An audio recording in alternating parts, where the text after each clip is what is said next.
Panevėžio rajono savivaldybė pristatė ugdymo įstaigų pasirengimą naujiesiems 2023-2024 mokslo metams. Šiemet į mokyklas ateis 2840 vaikų, į pirmasis klases ateina 261 ir 155 abiturientai, pernai buvo 123. Rajone yra 18 įstaigų švietimo, gimnazijos 6, pagrindinės mokyklos 2.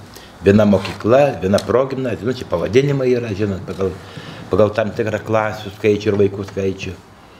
Mokyklos darželiai, 2-5 lopšeliai darželiai. Na be abejo, muzikos mokykla su 4 skyriais, švietimo pagalbos įstaigos yra, švietimo centras su pedagoginė, psichologinė tarnyba.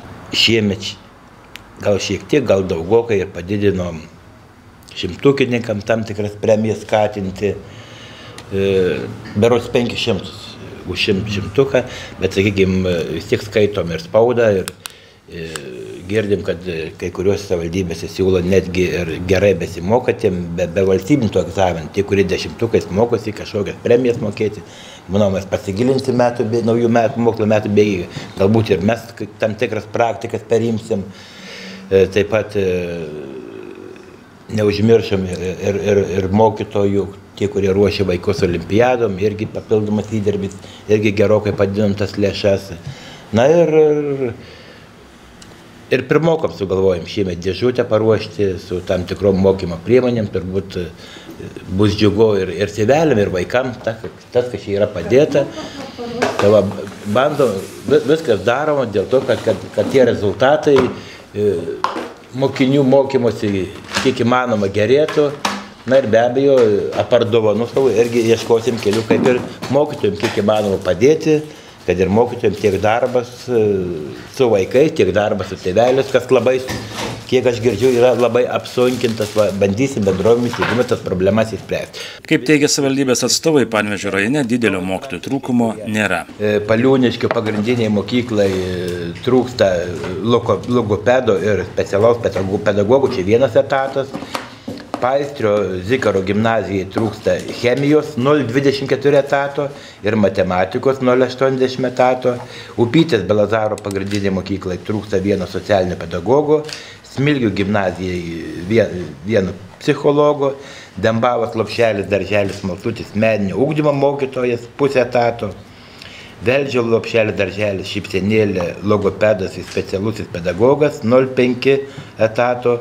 Ir Ramyglos gimnazijai lietuvių kalbos vieno trūksta, istorijos vieno ir psichologo vieno. Kad Panevėžio rajono ugdymo įstaigos didelių sunkumų nepatiria, tikino ir neseniai vicemero pareigas pradėjęs eiti ilgametis švietimo darbuotojas Rimantas Pranys. Jam antrina ir Krekenavos Mykolo Antanaičio gimnazijos direktorius Vaidas Pocius. Čia minėjo meras ir skyriaus vedėjas apie mokytojų trūkumą, bet noriu pasakyti, kad mokyklos vadovai jie sprendžia savaip. Tai kadangi nėra tų didelis trūkumas, tai, pavyzdžiui, gamtos mokslo mokytojų, tai visoje Lietuvoje jų trūksta. Tai sprendžia nuotoliniu būdu, jeigu pamokų yra nedaug, tenai 6 ar 8, galbūt nuotoliniu būdu tą dalyką padaro, tai sprendimo variantas yra. Tai mokykla be chemijos mokytojo, tenai fizikos mokytojo tikrai nebus. Kaip ir kiekvienais metais iššūkių pasitinkant rugsėjo 1 netrūksta. Na, gal paminėsiu apie mokytojų trūkumą, ar ne, buvo pasakyta, tikrai rajone nėra didelė problema. Mes gimnazijoje su jie praktiškai irgi nesusidurėm. Turėjom tokį vėlgi nenumatytą prieš porą dienų atvejį, kai tiesiog gavau skambutį, kad mokytoja, kuri buvo sutikusi dirbti, atsisakė. Netikėtai labai, tai teko vėlgi padirbėti ir sprendžiant šitą problemą, bet kol kas pavyko ją sėkmingai išspręsti.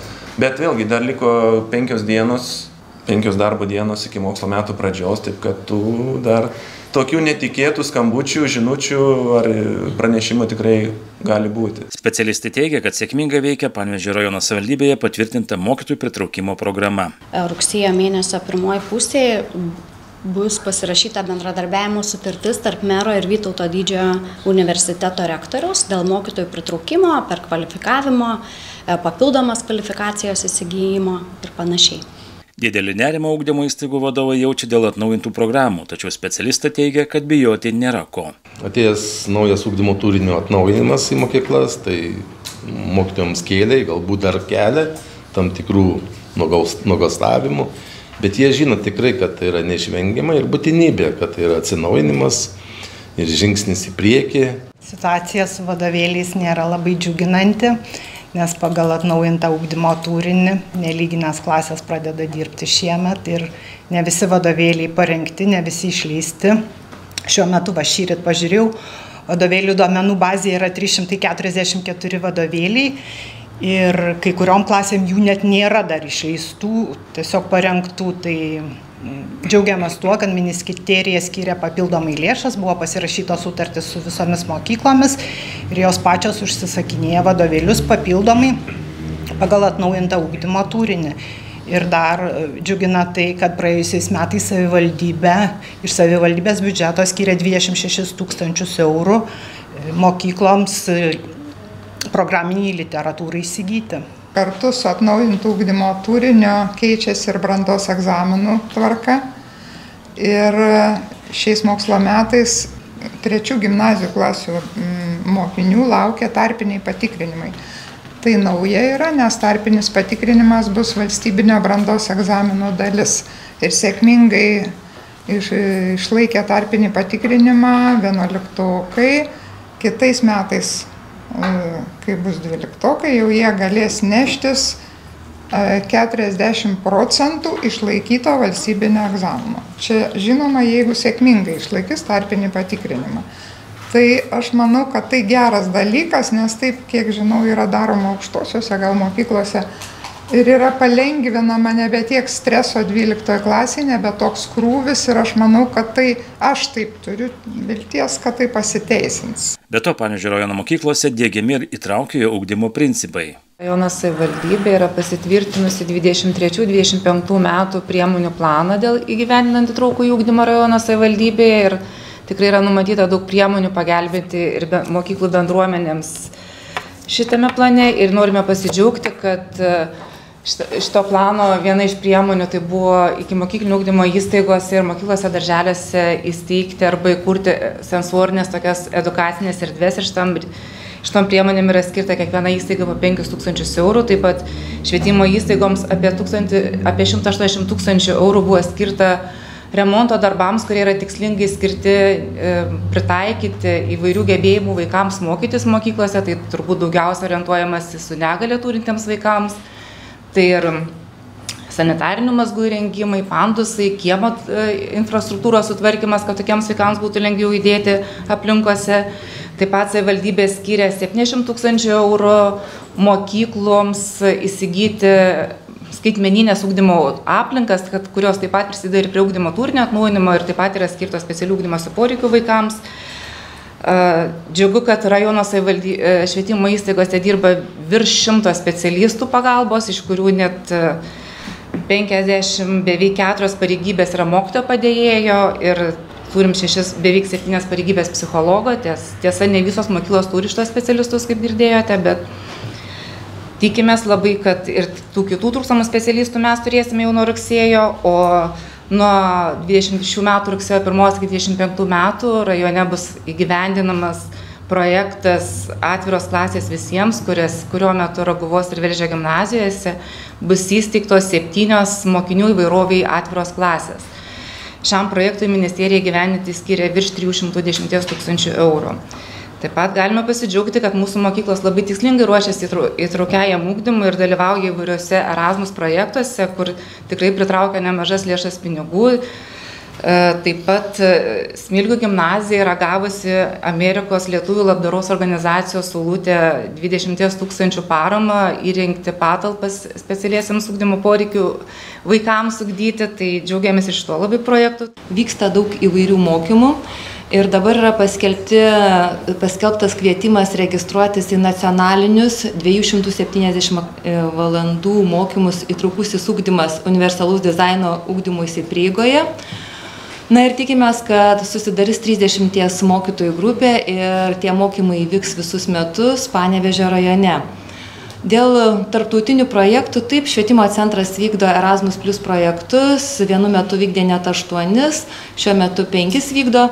Ir visuose Erasmus projektuose yra skiriamas dėmesys kitų poreikių vaikams, nes pasaulis jau anksčiau, Europa anksčiau tai pradėjo kalbėti, pavyzdžiui, Italijoje nėra jau senai specialiųjų mokyklų, tai mes tą patirtį parsivežame, daliname su mokytojais. Nuo 2023 m. gegužės mėnesio valstybinė maisto ir veterinarijos tarnyba pradėjo reitinguoti ir ugdymo įstaigose vykdomą viešojo maitinimo veiklą.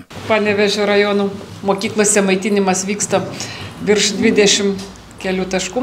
Ir šiuo metu nuo 23 metų gegužės mėnesį yra maisto ir veterinarijos tarnyba patvirtino tiesiog reglamentą, pagal kurį bus vertinama mokyklų valgyklų higieninė būklė. Ir mūsų mokyklos yra mokyklų valgyklos sutvarkytos, laukiam patikrinimo metu, kuriuo metu bus įvertinama specialūs klausimynai ir bus suteikiamas ženklas 1-5 balų ribose ir pagal tai bus galima žinoti, kokia būklė maitinimo patalpų. Lietuvos švietimo darbuotojų profesinės sąjungos atstovė teigia, kad Panevėžio rajono švietimo įstaigų darbuotojai palaiko streikuotojus. Išvardijo visas švietimo problemas ir meras, ir vicemeras, ir tikrai jų yra daug, mokytojai gyvena amžinos kaitos ir iššūkių, sakykime, kasdienybėje. Ir streikas, žinoma, tai ne tikslas, tai yra priemonė, kad vis dėlto tie mokytojai turėtų geresnės darbo ir ekonominės sąlygas. Kiek dalyvaus, tai negaliu pasakyti, iš tikrųjų dar mokytojai nesusirinkę į mokyklas, renkasi tik nuo pirmadienio, įspėjamasis streikas skelbiamas rugsėjo 15, tada ir bus matyti, kiek bus streikuojančių.